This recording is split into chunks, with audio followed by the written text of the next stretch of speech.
guys, welcome to this very niche tutorial today on the Cryptkickers Undertaker.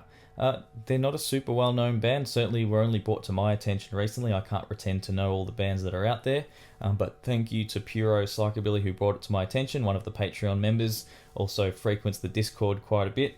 If you'd like to join, check out the details below. But before I go into the tutorial, something really exciting. I actually have some merch now using the logo that you might have seen at the very beginning of the video. So there's some t-shirts and mugs and cool stuff. Now, all you guys do plenty to support me, so I'm definitely not begging anyone, but check the stuff out, and if you really like it and think you'd look cool in it and you want to represent, check out that link below. My wife designed the logo, together we designed it, and I think it's just really cool. I wanted to make something that I would like to wear myself. I don't even have a sample yet, so when it arrives, I will be wearing it for the video, obviously, and you can wait till then maybe. But if you're super excited like I was, you can go ahead and order that, so check that out. Now, this particular song, great clean rhythm. If you're not familiar with the band, you would have heard it then. Great education on playing clean, rhythmic psychobilly stuff. So if you're new to the band, doesn't matter, this is going to be a great lesson. The song starts in C minor. Okay, so I'll get used to holding that bar chord. We're holding third, fifth, second finger on the fourth, and barring right across. Now, you could play the intro a little easier, where you hammer third to the four, put your third finger on the fifth fret there, and then flick up on the first and second string whilst holding the fourth fret and third fret. So that's one way, but to be honest, I would try to learn this the proper way with barring, because it's going to be a lot easier later in the song. So, but having said that, you might just like that sound, and it might be something you want to borrow for your own. So I'll just show you real quick. I'm hammering from the third fret there into the E flat there, which is part of the E minor chord. I'm putting my third finger on the C and my first finger on the G. So I pick down, hammer, pick down on the third string, up, twice like that. Even that's something you could beg, borrow, and steal for your own playing. That's a great little lick. But if I was to tell you honestly how I'd like you to do it as a student, I'd be getting you to practice the bar chord first, and then hammering, picking the second string. Use the backbone of your finger a little more. Like I like to go on the fret, roll back slightly. It's a bit cleaner. You get because the side of your finger's a little firmer, I guess. So I pick that second string, hammer the second finger down onto the fourth fret, and then I pick the third string and then flick up twice. So, I say flick up twice, finish with the down. Up, down. You can start to fatten that out by strumming more of the chord. And then you don't have to think about it too much. It's not as specific as playing up here, almost like a single note thing. And later in the song, when we transition back to that part, you'll be moving with chords anyhow. So that's your intro.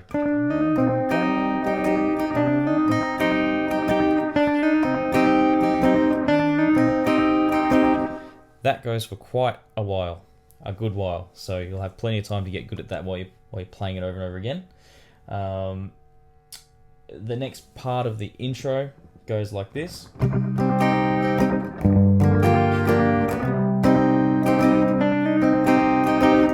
And you can see why I've got you to just use the bar chord to play that lick, because you're moving through chords in that section, and you've got to transition very fluently into that intro again.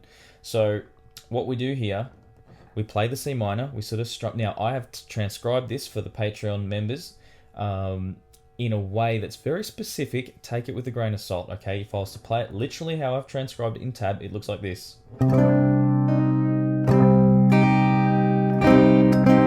Okay, very specific strings that I've got listed.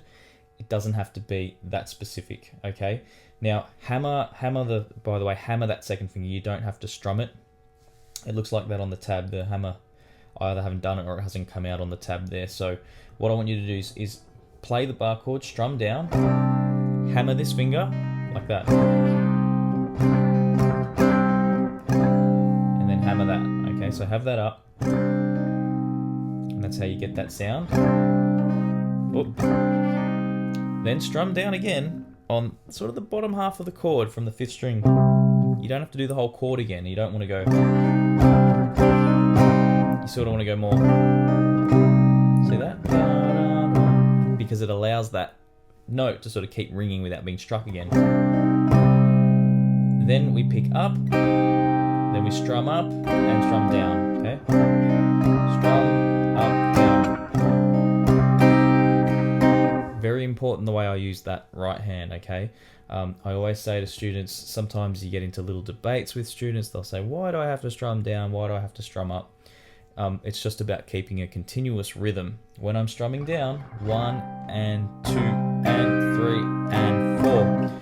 When I land on a down, I'm usually on the beat, and it programs your rhythm to be like that. Look, you can get away with it not being like that if you've got a good sense of rhythm, but this really locks in your sense of rhythm, okay? So don't agonize if you can't get it. If you can match it with the song and you find you're out with the right hand, it doesn't matter. One of my favorite players, Billy Gibbons, when I watch him playing solos, he just goes where he needs to. He doesn't really care. So I wouldn't hold it against you if you did that, but try and get it the way I'm playing it. Down, so down, hammer, down, up, down. The next bar, we go to this G minor 7 or G minor chord. Start with a power chord basically, but you're barring right across. So 3, 5, 5, 3, 3, 3, but barring, okay? We strum the 6th, 5th, and 4th together. Down, down, down.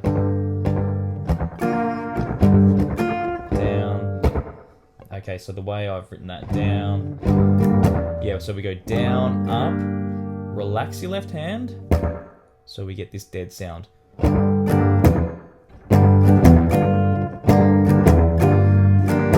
So this bar goes down, up, mute, so relax the fingers, come up as you squeeze the pinky on the 2nd string, then we go up again without the finger, and then down on the 6th, 5th, and 4th. So,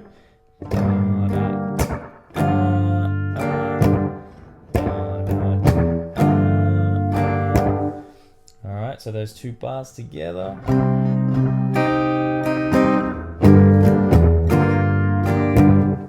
That sounds really nice. That's a real nice bit of guitar playing. This is a really cool song. Interesting lyrics, as you get with Psychobilly, but a very, beautiful melody, haunting chords. I really like this sort of thing. So after we do that bar, let me just play those two again.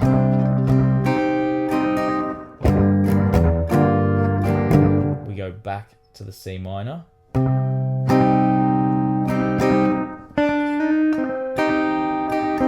And then we use we borrow one of the bars from the very intro. So that bar where we return back to the C minor, 1, 2, 3, and 4. Intro lick, I should say. Now we we repeat that again. So we go.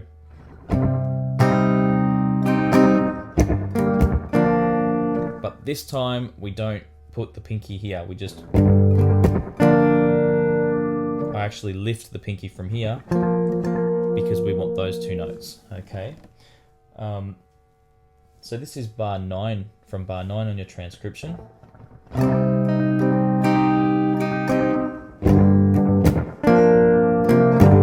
Okay, and I focus more on the 4th and 3rd string, so I go down, up, dead, up, down. You don't have to move your finger like that, just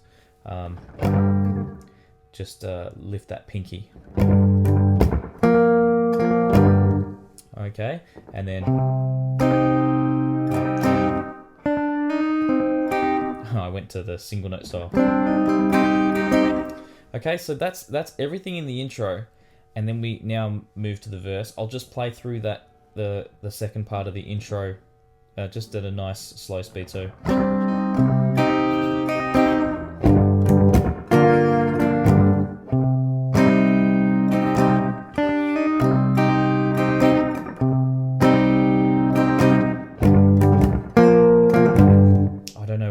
Those two fingers, I apologize, you don't have to. So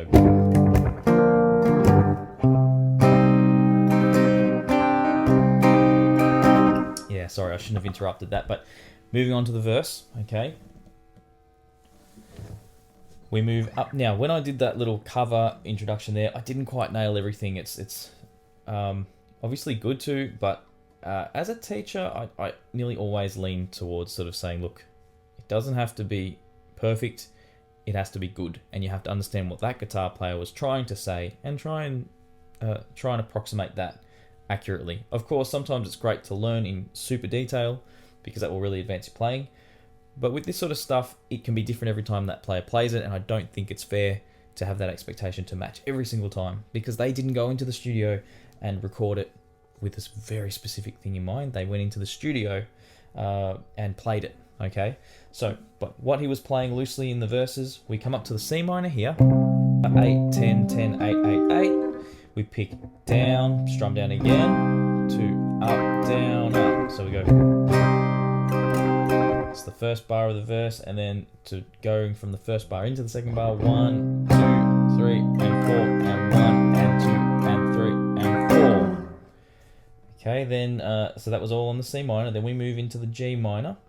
We strum down, up, on that last up on this G minor 7 chord, we add our pinky. So we've got 10, 12, 10, 11, like that. 10 here if we bar right across. So we go 1 and 2 and 3 and 4, and you won't need that finger, or you can just strum from the second string. Okay, so 1 and 2 and 3 and 4 and 1 and 2 and 3 and 4. Okay, and then we're going to that chord. So when we move down there, that part goes 1 and 2 and 3 and 4. Okay. So that ends up sounding. Alright, I'll just try and do that a little slower for you. And 2 and 3 and 4. So you just move the chord back one without the pinky. Next bar, we play this F minor 7. So exact same chord as G minor 7. We played a G flat minor 7. Now we're playing an F minor 7. Here you sort of let the rhythm flow a little more. 1, 2, 1, 2. Okay, so the actual rhythm that he's playing here goes 1, 2, 3, 4, 1, 2, 3, 4. That's right. I remember what this gave me a little bit of trouble because he just it's like he wanted to play on the 1, 2, 3, 4, 1, 2, 3. That's what would feel normal to me. It just comes in a little early on that third one. So it's like 1, 2, 3, 4, 1, 2, 3. Just a little early, okay? It can lean forward. Not super important, but just worth mentioning. And then it comes back to the C minor chord.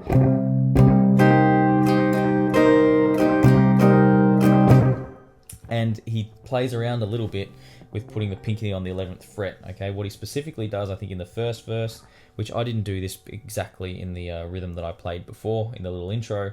I just mucked around with it a little bit. So it's 1, 2, and 3, and 4, and 1, and 2. So that's specifically what I heard he was doing when I was really listening closely to that. So, okay. That is a nice little rhythm.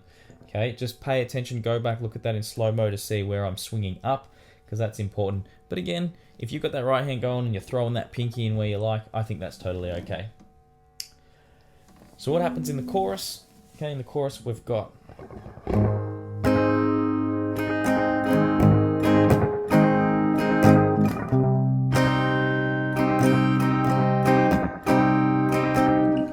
That just repeats a couple times. I say, okay, so we're playing an A flat major, 6, 8, 8, 5, 4, 4. Okay, we're strumming down, down, a little higher up on the strings, up, down, up, 1, and relax your fingers. Then squeeze as you come up again, and as you come down, relax your fingers. All right, so I'm just going to do that slow.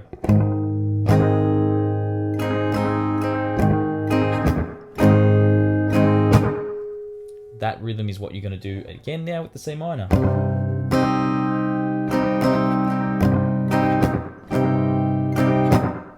Alright, now when you speed that up,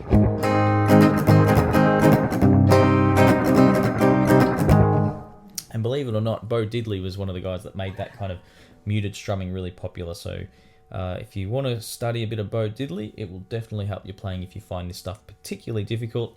But this stuff is not easy to learn, not easy to teach, you know. And but my advice is have a bit of a bash at it and see how you go. If you're having trouble though, you're going to have to slow it right down, okay, and break down everything I've said.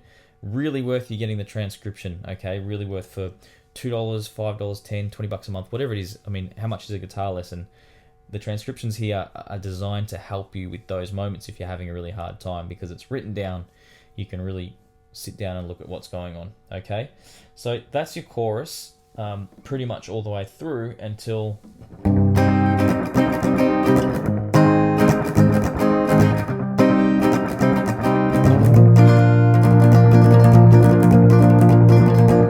okay.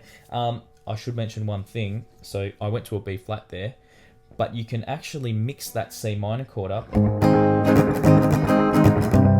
goes there.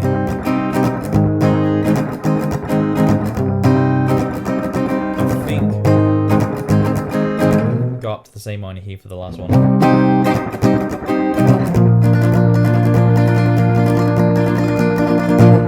Okay, you don't have to do that. Just a little thing I picked up listening to the transcription, to the song.